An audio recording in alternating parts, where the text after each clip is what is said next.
players. I think that we built a group of men and teams that know how to play with resiliency, composure. Really, we talked all week about having discipline to execute in crunch times, and they did that. They had discipline. I thought that our first 3 points came on them jumping off sides, and our kids were disciplined enough to stay on the sides, and we stole a drive there.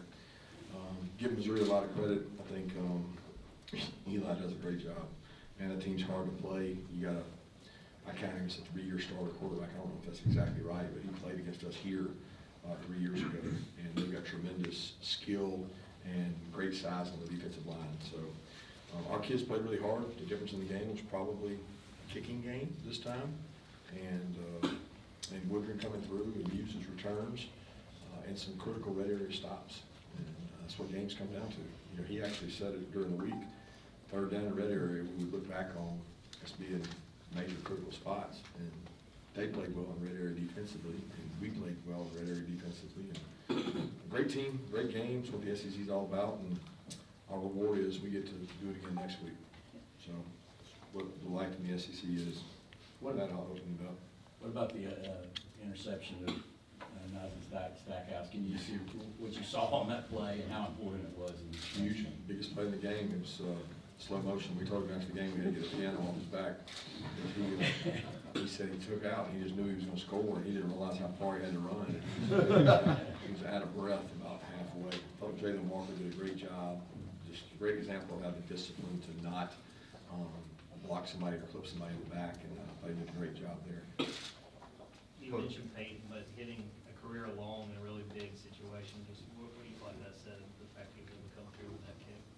Yeah, it shows we have a lot of faith in him, trust in him. I think the toughest call I had all night was on 4th and 5. You know, there's a lot of analytics that will tell you not to kick that field goal because a 6-point differential just tells them they get 4 downs, and you just invited them to have 4. But I thought there was a chance we might have another chance at a field goal, and 3 and 3 would make 9. But if we don't hit the field goal, or we hit it and they go down and score, it's certainly a tough situation. You got to have confidence in the rest of your team; they can stop them. We got about half of that 3rd down back, and there was consideration there on 4th and 5 to go for it. But because of Peyton and what he's been able to do, we kicked it. Coach, I think I noticed Kamari Lassiter in the slot. I guess what went into the decision to move him in there, and what does it do for your defense to have a guy that can go do that?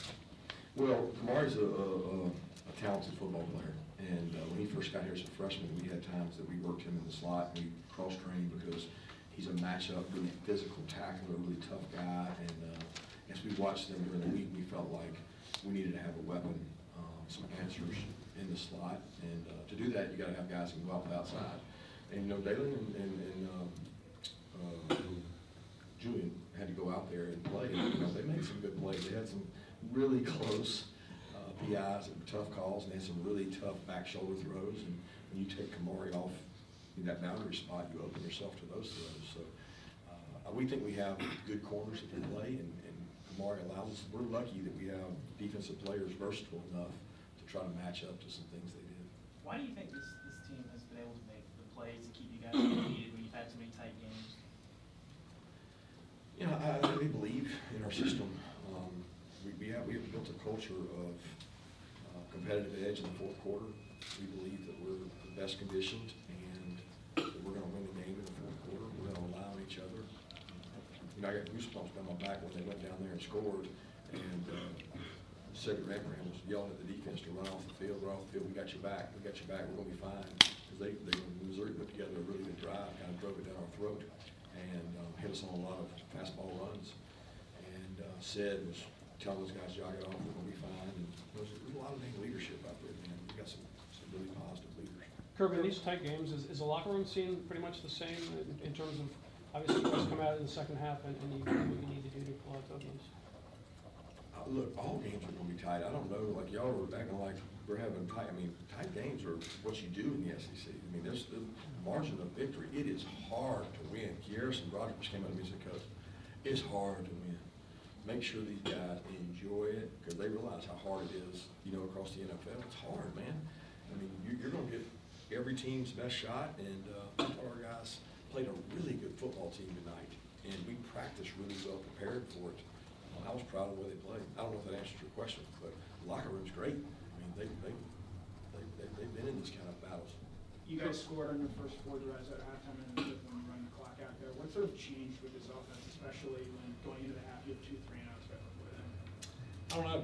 I'll have to watch and see. I can't really tell you what changed. I know that we have a potent offense, a lot of weapons. We got a lot of guys that can use, and we got a guy that can get it to them. We got good pass protectors. We got good run blockers. You know, I didn't think we ran the ball overly well in the first half or the second half. Now, the second half had some moments, and you got to be able to control line scrimmage. You can't live your life in second long all game. And I thought we had a lot of second longs. They won first down more than we did, and Mike did a good job staying with it, sticking with the plan. We were very committed to the run, when most teams would have abandoned it.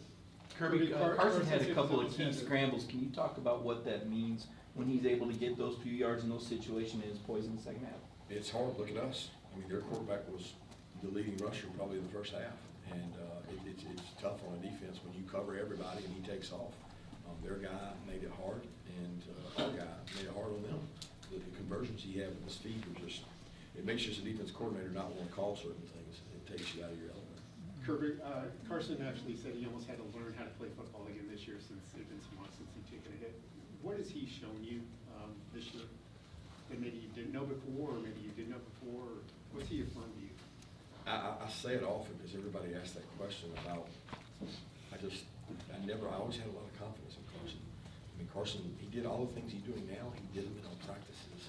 He did them against a 2021 defense that may have been one of the top 3 defenses ever, and he did it every day out there. Like, he would go against those guys and be like, man, this guy ain't flinching.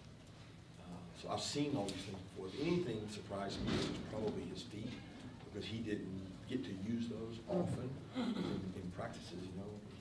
It's like you can't hit him, so he takes off running. It's like we don't know if he'd have got it or not. But his composure and his decision-making, his ability to change protections and know what defenses are doing. I mean, you got to give him a lot of credit. The first touchdown was probably all his. He saw something, made a change, and did a great job. Sergeant Bond go down with an injury, any update there? I'm not sure. I think it's a tibia or it's a fracture or something in the forearm. How do you feel like the linebackers, CJ and anyone else got up there played after he got hurt? Good and bad. They played before he got hurt. I mean, those guys have played all year, so we need those guys to keep coming and keep growing up. And they've done a tremendous job. And got a lot of respect for those young guys. They've worked for this opportunity, and they go out there and practice every day as hard as they can. And they're really good football players. CJ and Raylan are very talented, and they got thrown in the fire tonight more than normal. Do you like the preparation process for these games, or do you like the games? Which is more fulfilling, fun, whatever? I like both. I mean, if you don't like it, I shouldn't do it. You know, it's like, what am I doing this for? If I'm gonna spend this many hours and countless hours up in the office till 10:30 at night, coming in at 7. I mean, there's a lot of preparation to go. It was fun, the game after this one, because it was a little more chess match with them, the way they're playing. They're not traditional, you know, they get in some 4-wide sets, and that's not, like everybody's 11 and 12. They were 10, and we got to do some different things with that.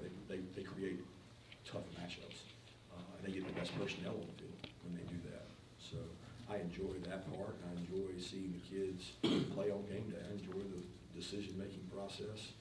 As the head coach, I don't have to worry about calling it. I just got to figure out, you know, what's our next play, what's our next way to get an advantage. You've matched Coach Dooley's home win streak now, I think, with 24. What does that mean to get that victory at Sanford Stadium? It means I have a lot of respect for Coach Dooley, so I want him to keep his name on me forever. You mentioned that drive where Missouri kind of ran the ball down the throat during the fourth quarter. Just what did you see from them that allowed them to have success on the ground, overall in that drive? Tempo. I mean, they didn't do anything that they haven't done all year. I mean, they didn't scheme us up. They whipped our ass.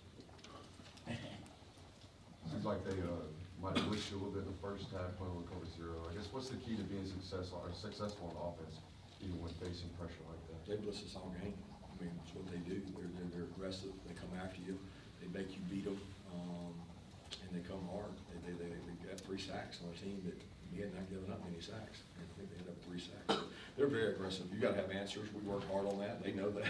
They know your answers.